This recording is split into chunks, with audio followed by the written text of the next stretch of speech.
इस क्वेश्चन में बोला गया है कि हमें ये जो नंबर्स दिए गए हैं इनके एलसीएम भी निकालने हैं और एचसीएफ भी निकालना है। उसके बाद हमें ये वेरीफाई भी करना है कि एलसीएम और एचसीएफ का जो प्रोडक्ट आएगा वो इन नंबर्स के प्रोडक्ट के बराबर होगा। तो इनमें से कोई भी हम एक क्वेश्चन सॉल्व कर लेते हैं बेसिकली। बाकी आप लोगों को करना है, आप लोग अपने आंसर्स कमेंट सेक्शन में भी लिख सकते हैं।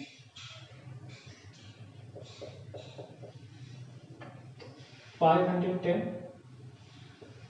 92। सबसे पहले हम इनके प्राइम फैक्टर्स निकाल लेते हैं। सबसे पहले निकालते हैं 510 के प्राइम फैक्टर्स। लास्ट में 0 है तो ऑब्वियस है 2 एक प्राइम फैक्टर होगा इसका। 2 2 4 1 11 2 5 10 1 2 5 10। फिर लास्ट में 5 है तो मतलब इसका प्राइम फैक्टर 5 भी होगा। बट उसके पहले देखते हैं क्या इनका सम 3 का मल्टीपल है। हाँ है। 3 8 24 3 5 15। अब 3 का मल्टीपल इनका सम नहीं है। अब आते हैं 5 के टेबल पे और फिर ये 17। तो जो 510 के हमारे प्राइम फैक्टर्स आगे वो क्या है 2 इंटू 3 इंटू 5 इंटू 17। बात कर लेते हैं 92 की। लास्ट में 2 है, ऑब्वियस है 2 का ये मल्टीपल होगा। 2 4 2 6 2 23 23।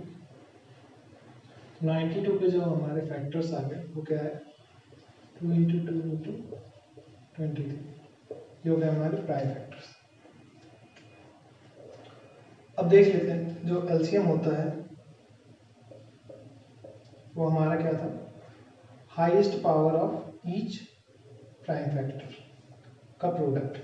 तो देख लेते हैं 2 है तो यहाँ पे 2 की जो हाईएस्ट पावर जा रही है वो कितनी जा रही है, उसको लिख सकते हैं 2 की पावर 2 इंटू 23। इसी तरीके इसमें कोई सबकी पावर वो नहीं है तो इनका जो एलसीएम आएगा वो आएगा 2 की पावर हाईएस्ट पावर है 2, फिर दूसरा है 3 की हाईएस्ट पावर है 1, अगला है 5 की हाईएस्ट पावर है 1, अगला है 17 की भी हाईएस्ट पावर है 1, और अगला है 23 की भी हाईएस्ट पावर है 1। इनको मल्टीप्लाई कराने में जो हमारा आंसर आएगा वो आएगा 2 3 4 6 0। इसी तरीके हम एचसीएफ की बात कर लेते हैं। तो यहाँ पे जो हमारा हाईएस्ट कॉमन फैक्टर है वो कौन सा है, तो कॉमन फैक्टर सबसे पहले देखते हैं। तो यहाँ पे केवल 2 है और इसकी जो लोएस्ट पावर है वो क्या है 1 है। तो ये आ जाएगा 2 की पावर 1 दैट इज 2। तो एलसीएम आया हमारा 2 3 4 6 0 और जो हमारा एचसीएफ आया वो 2 आया। अब चेक कर लेते हैं कि इनका जो प्रोडक्ट आता है वो 510 और 92 के प्रोडक्ट के बराबर आता है या नहीं। जरा देख लेते हैं। तो जो एलसीएम है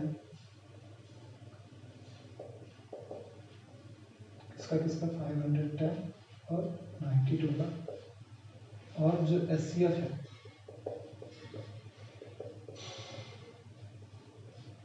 इनका जो प्रोडक्ट आएगा वो क्या आएगा 2 3 4 6 0 2। यह आ जाएगा हमारा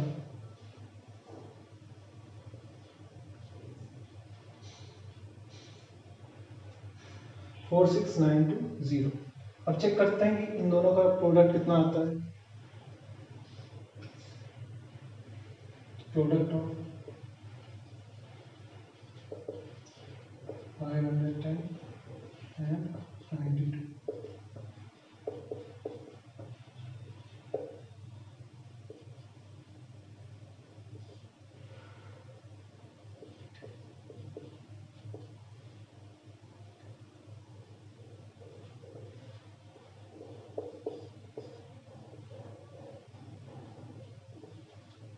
ये भी इतना ही आ गया।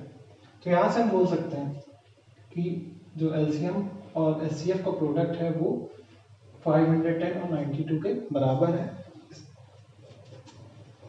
एलसीएम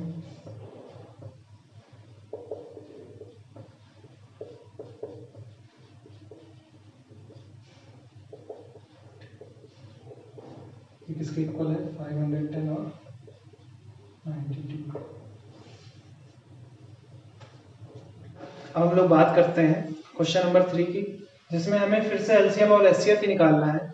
बट पिछले क्वेश्चन में हमें 2 नंबर का निकालना था, यहाँ पे हमें 3 नंबर का निकालना है।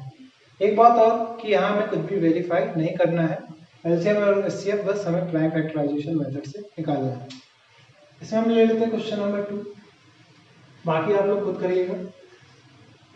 सबसे पहले है 17 और दूसरा है 23 और तीसरा है 29। तीनों देखने से पता चल रहा है कि तीनों क्या है, उनमें एक प्राइम नंबर है। जब हम इनके प्राइम फैक्टर निकालेंगे तो इसमें केवल 17 ही आएगा। 23 का इसी तरीके केवल हमें 23 ही आएगा। 29 में भी इसी तरीके हमें केवल 29 ही मिलेगा। तो 17 को हम लोग क्या लिखेंगे, अगर प्राइम फैक्टर की बात करें केवल 17। 23 को क्या लिखेंगे, केवल 23। 29 को क्या लिखेंगे एज ए प्रोडक्ट, केवल 29। अब अगर हम बात करें इनके एचसीएफ की, तो इनका एचसीएफ क्या आएगा हमारा, इनमें से कोई कॉमन प्राइम फैक्टर तो है नहीं, लेकिन एचसीएफ का जो फुल फॉर्म होता है वो बोलता है हाईएस्ट कॉमन फैक्टर। तो जिसका कोई कॉमन फैक्टर नहीं होता है तो उसमें हमें 1 एज ए कॉमन फैक्टर देखने को मिलता है, भले ही वो प्राइम ना हो बट वो एक फैक्टर होता है सबका। तो इसको हम लिख सकते हैं 17 × 1, 23 × 1, 29 × 1। तो इनका जो एचसीएफ आ जाएगा वो आएगा 1, और इसकी जो हाईएस्ट पावर है वो भी 1 है, तो एचसीएफ हो गया हमारा 1। एलसीएम की बात करें तो हमें सारे प्राइम फैक्टर्स लेने पड़ेंगे। 17 लिए, इसकी हाईएस्ट पावर है 1, 23 लिए, इसकी भी हाईएस्ट पावर है, और 29 लिए, इसकी भी हाईएस्ट पावर है। इनका जो प्रोडक्ट आएगा वो हमारा आ जाएगा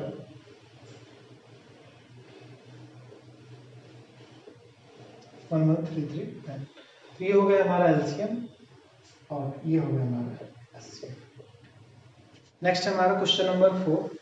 इसमें हमें 2 नंबर 306 एंड 657 का एचसीएफ दिया गया जो कि है 9, और हमसे पूछा गया कि इनका एलसीएम क्या होगा।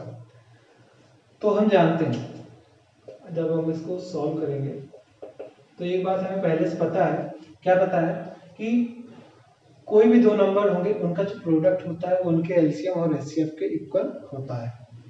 तो अगर हम प्रोडक्ट करें, प्रोडक्ट ऑफ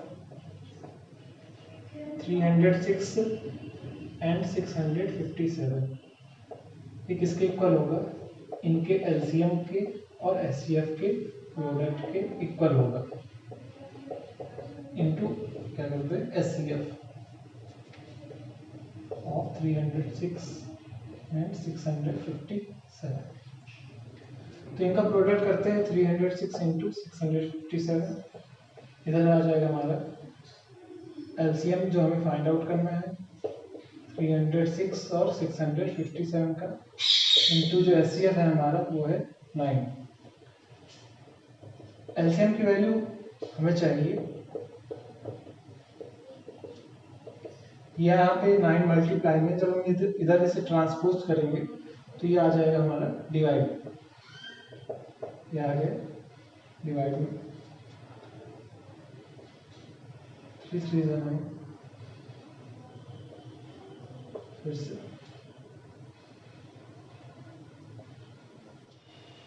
इसको मल्टीप्लाई कर लेते हैं,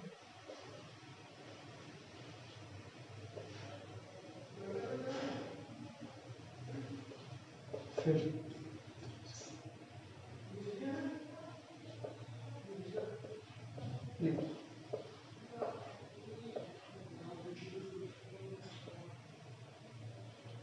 ये आ गया हमारा इन दोनों का एलसीएम। हमारा जो नेक्स्ट क्वेश्चन है वो है check whether 6 to power n can end with the digit 0 for any natural number n।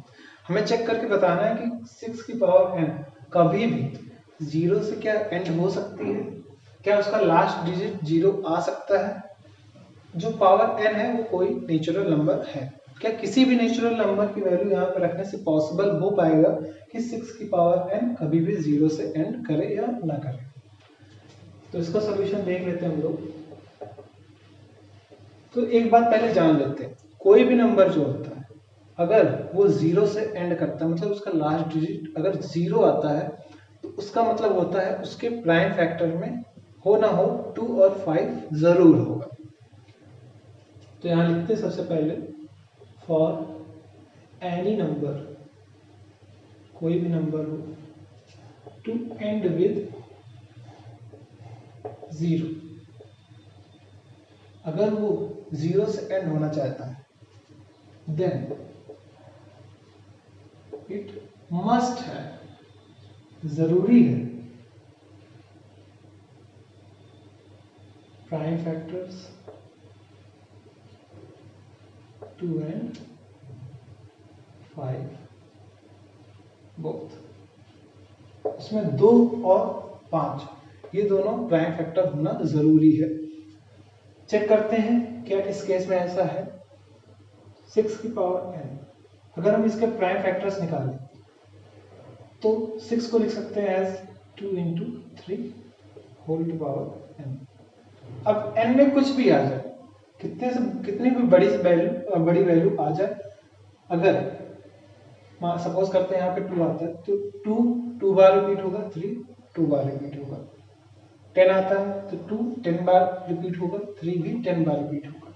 But repetition से कभी भी 2 और 5 दोनों एक साथ नहीं आएंगे, 5 में एक भी बार नहीं आएगा, और ये नहीं आएगा तो इसका मतलब है 6 की पावर n कभी भी 0 से एंड नहीं हो सकती। Here 6 की power n does not have 2 and 5 both as prime factors, दोनों प्राइम फैक्टर के तरीके इसके पास नहीं है। सो इसलिए 6 की power n can not and with 0, इस वजह से 0 से एंड नहीं हो सकता। नेक्स्ट क्वेश्चन है हमारा, explain why 7 into 11 into 13 plus 13 and 7 into 6 into 5 into 4 into 3 into 2 into 1 plus 5 are composite numbers. हमें एक्सप्लेन करना है कि ये कंपोजिट नंबर्स क्यों हैं। हम बात करते हैं इसके सॉल्यूशन की। तो हमें इनको कंपोजिट नंबर्स प्रूव करना है। हम जानते हैं कंपोजिट नंबर में 2 से ज्यादा फैक्टर होते हैं, एक वो नंबर खुद होता है, एक 1 कॉमन फैक्टर होता है, उसके अलावा अगर हमने एक भी एक्स्ट्रा नंबर दिखा दिया तो वो कंपोजिट नंबर हो जाएगा। 7 into 11 into 13 plus 13, ये इस पूरी वैल्यू को जब हम लोग सॉल्व करेंगे तो एक नंबर निकल के आएगा, तो वो खुद में एक फैक्टर होगा, एक इसका 1 फैक्टर होगा। अब हमें इससे एक भी एक्स्ट्रा अगर फैक्टर दिखा देंगे तो ये कंपोजिट नंबर हो जाएगा। देखते हैं तो इसे हम लोग कैसे एक्सप्रेस कर सकते हैं। यहाँ पे हम देखते हैं 2 टर्म्स दिए गए हैं और दोनों टर्म्स में 13 एक कॉमन टर्म है। 13 अगर हम कॉमन निकाल लेते हैं बाहर तो अंदर बचता है हमारा 7 into 11 plus 1, तो इसे हम बोल सकते हैं 13 into 77, 7 into 11 77 plus 1 78। तो 2 फैक्टर तो हमारे ये हो गए, एक जब इसको पूरा सॉल्व करेंगे तो वो नंबर खुद आएगा और एक 1, तो यहाँ पे हमने कम से कम 4 फैक्टर्स इसको निकाल के दिखा दिए, इसका मतलब ये कंपोजिट नंबर है। तो here factors of 7 into 11 into 13 plus 13 are more than 1, more than 2, so therefore 7 into 11 into 13 plus 13 is a composite number।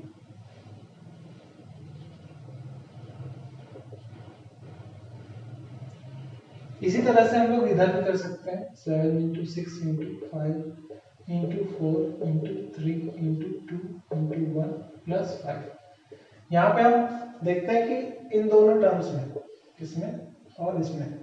5 एक कॉमन है जिसे हम बाहर निकाल सकते हैं इसी तरीके, और हम शो कर सकते हैं कि वहाँ पे फैक्टर्स जो है 2 से ज़्यादा है, और ये भी हमारा कंपोजिट नंबर प्रूफ हो जाएगा। नेक्स्ट और लास्ट क्वेश्चन है हमारा, there is circular path around the sports field. एक स्पोर्ट्स फील्ड है और उसके चारों ओर एक सर्कुलर पाथ है। Sonia takes 18 minutes to drive 1 round of the field. Sonia को 18 मिनट्स लगते हैं एक राउंड लगाने में, जबकि रवि को 12 मिनट्स लगते हैं वही काम करने में। मान लेते हैं दोनों सेम टाइम पे और सेम डायरेक्शन में जाते हैं, तो कितने मिनट्स बाद वो दोबारा स्टार्टिंग पॉइंट पे मिलेंगे। तो इसको इस तरीके से समझते हैं, सोनिया भी स्टार्टिंग पॉइंट से चक्कर लगाने स्टार्ट करेगी और रवि भी यहीं से स्टार्ट करेगा।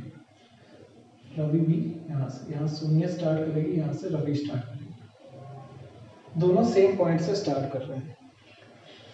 सोनिया जब चक्कर लगाएगी तो उसका एक चक्कर कंप्लीट होगा 18 मिनट्स में, फिर दूसरा चक्कर कंप्लीट होगा 36 मिनट्स में, इसी तरीके आगे 54 मिनट्स में।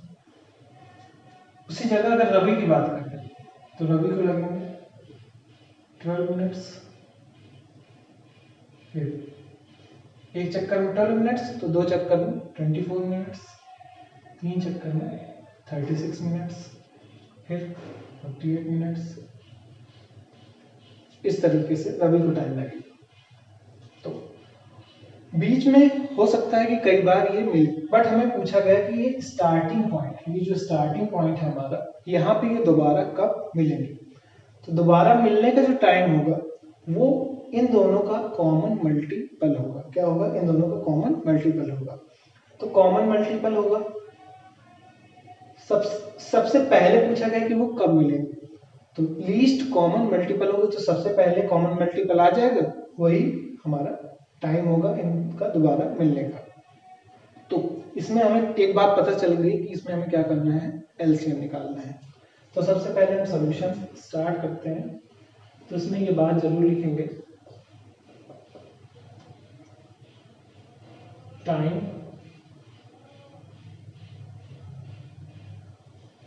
after which Ravi and Sonia will meet will be LCM of 18 and 12। इन दोनों का क्या होगा? ये LCM होगा। निकाल लेते हैं। फैक्टर्स ऑफ 18 क्या हो जाएंगे? 2 3 6 3 18। तो यहाँ पे इसको लिख सकते हैं 2 × 3 टू पावर 2। इसी तरीके हम 12 को क्या लिख सकते हैं? 2 × 2 × 3 2 की पावर 2 × 3। तो जो एलसीएम होता है वो होती है हमारी highest power of each prime factor. 2 की जो हाईएस्ट पावर है वो है 2, और 3 जो है कॉमन फैक्टर, प्राइम फैक्टर, उसकी भी हाईएस्ट पावर है 2। तो इनका एलसीएम आ जाएगा 2 2 = 4, 3 3 = 9, ये आ जाएगा 36। तो हमारा आंसर पता चल गया 36 मिनट्स। आगे लिख सकते हैं, time after which Ravi and Sonia will meet is 36 minutes।